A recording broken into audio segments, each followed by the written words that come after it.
In 1775, the American colonies stood on the edge of chaos. British rule had tightened, protests had turned violent, and armed conflict was no longer a question of if, but when. The Continental Congress understood that rebellion without structure would collapse. They needed one leader who could unite farmers, merchants, and scattered militias into a single disciplined force.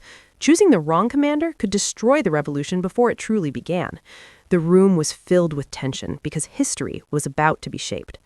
George Washington did not campaign for the role. He did not deliver speeches or seek attention. He arrived quietly, wearing his old military uniform from the French and Indian War. That simple act sent a powerful message. Washington was ready to serve, not to rule.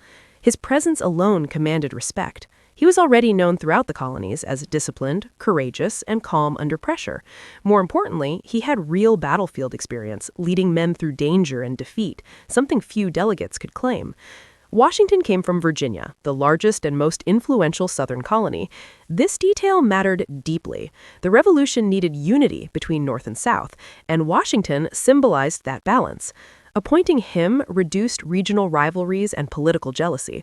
Other capable men existed, but none carried Washington's rare combination of humility, experience, and national trust.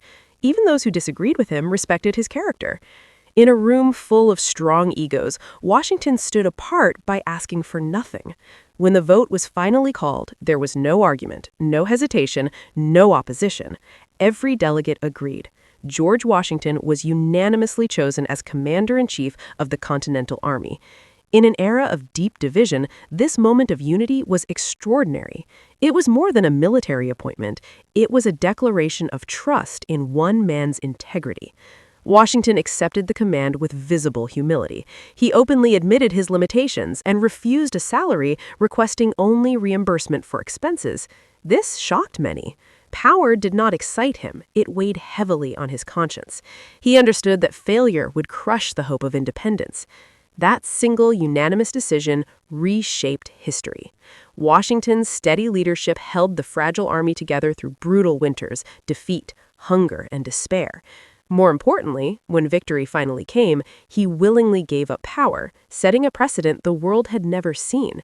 That is why George Washington was not merely chosen to lead. He was trusted to define what leadership would mean for the United States of America.